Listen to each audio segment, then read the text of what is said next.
श्रीपाद सुरेन्द्रको जन्म विक्रम सम्वत 1883 अश्विन 20 गते श्रीपाद राजेन्द्रका पुत्रका रूपमा भएको थियो। यिनलाई सानै उमेरमा राजप्रतिनिधिको रूपमा राजगद्दीमा राखेर उनका पिता श्रीपाद राजेन्द्र विक्रम शाह काशी गए। श्रीपाद राजेन्द्र काशीमा बस्दा षड्यन्त्र गरेको अभियोगमा तत्कालीन प्रधानमन्त्री जङ्गबहादुर राणाले श्रीपाद राजेन्द्रलाई सत्याच्युत गरी विक्रम सम्वत 1904 वैशाख 3 गतेका दिन जबरजस्ती यिनलाई जङ्गबहादुरले राजसिंहासनमा बसाए।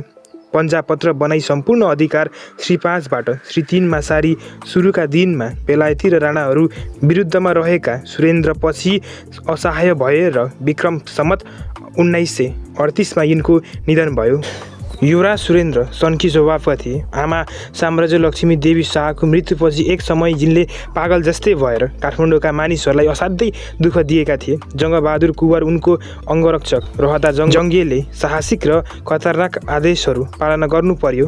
उनले त्रिशुली नदीमा घोडासहित कुद्ने, धरहराबाट हाम फाल्ने, 12 वर्षे इनारमा हाम फाल्ने जस्ता आदेश मान्नु परेको थियो। रानी राज्य लक्ष्मी देवी युवराज सुरेन्द्रलाई हटाएर आफ्ना छोरा राजकुमार रणेन्द्रलाई राजा बनाउन चाहन्थिन्। प्रधानमन्त्री माथुर सिंह थापाले युवराज सुरेन्द्रको हत्या गर्न अस्वीकार गरेपछि उनकै भान्जा जङ्गबहादुरद्वारा उनको हत्या गराइन्। उनलाई राजा बन्नबाट रोक्ने रानीको प्रयासकै कारणले माथुर सिंह थापा मुख्तियार बन्नु, माथुर सिंह थापाको हत्या हुनु, गगन सिंह र रानीको सम्बन्ध नजिकिनु, गगन सिंह हत्या, कोत पर्व, भनाथल पर्व जस्ता घटनाहरू भएको थियो।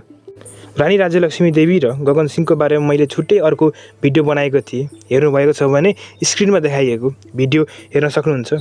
सुरेन्द्र विक्रम शाहको शासनकाललाई नेपालमा राणा शासनको स्थापनाको प्रारम्भ मान्न सकिन्छ। जङ्गबहादुर राणाले उत्तराधिकारीहरूसँगै मिलेर 104 वर्ष लामो राणा शासनको आधारशिला यसै समयमा राखे। यस अवधिमा राजा सुरेन्द्र विक्रम शाहलाई केवल धार्मिक र सांस्कृतिक दृष्टिले मान्यता दिइन्थ्यो। राजनीतिक र प्रशासनिक कामहरू राणा प्रधानमन्त्रीहरूले नै गर्दथे। कोत पर्व विक्रम सम्वत 1903को घटनाले राणा परिवारको वर्चस्व अझै सुदृढ बनायो र सुरेन्द्र शाहले यसलाई समर्थन गरे। यद्यपि उनले आफ्नो शासनकालमा कुनै महत्त्वपूर्ण प्रशासनिक वा राजनीतिक काममा सक्रियता देखाएनन्। तर राणा शासनकालमा मुलकी ऐन जस्ता कानुनी सुधारहरू लागू गरियो जसले नेपालको कानुनी व्यवस्थामा आधुनिकता ल्यायो।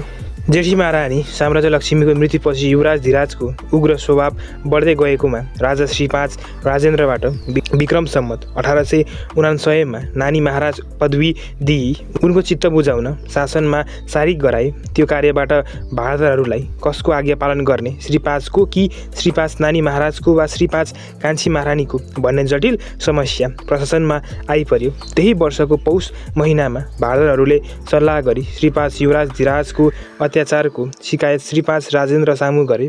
त्यतिले पनि केही असर नपरेकाले भारतहरूले जुलुस गरी हनुमान ढोका राजदरबारमा पुगी राज्यको अधिकार एकैजनाका हातमा राख्नुपर्ने लिखित बिन्ती पत्र चढाए। तदनुसार श्रीपाद राजेन्द्रले आफूले समेत श्रीपाद महारानी राज्यलक्ष्मी देवीको आज्ञा पालन गर्ने गरी सम्पूर्ण राजकीय अधिकार कान्छी रानीलाई समर्पण गरे। त्यसमा महारानीलाई पूर्ण अधिकार दिँदै केवल राजपरिवारलाई सजाय गर्न नपाउने कुरा थियो। विक्रम सम्वत 1904 वैशाख 31 गते जङ्गबहादुरले श्रीपाद राजेन्द्रलाई पदच्युत गरी श्रीपाद सुरेन्द्रलाई गद्दीमा राखे। विक्रम सम्वत 1904 अश्विनमा श्रीपाद सुरेन्द्रको पदलाई इस्ट इन्डिया कम्पनीले मान्यता गर्यो। राजा राजेन्द्र विक्रम शाह वा अलौ पर्वको बारेमा थप रोचक जानकारी प्राप्त गर्न स्क्रिनमा देखाइएको भिडियोहरू हेर्न सक्नुहुन्छ। सुरेन्द्र विक्रम शाहको स्वभाव कडा र जिद्दी थियो। उनी दरबारभित्रका षड्यन्त्र र सत्ता सङ्घर्षको केन्द्रमा थिए जसले उनको जीवनलाई तनावपूर्ण र जटिल बनायो। राणा परिवारसँगको सम्बन्धले उनलाई राजनीतिक रूपमा कमजोर बनायो र उनी आफ्नो शासनकालमा वास्तविक शक्तिशाली बन्न सकेनन्। उनको व्यक्तिगत जीवनमा दरबारका कुटिल राजनीतिक चालहरूले ठुलो असर पारेको थियो र उसले उनलाई आन्तरिक रूपमा सङ्घर्षरत बनाएको थियो।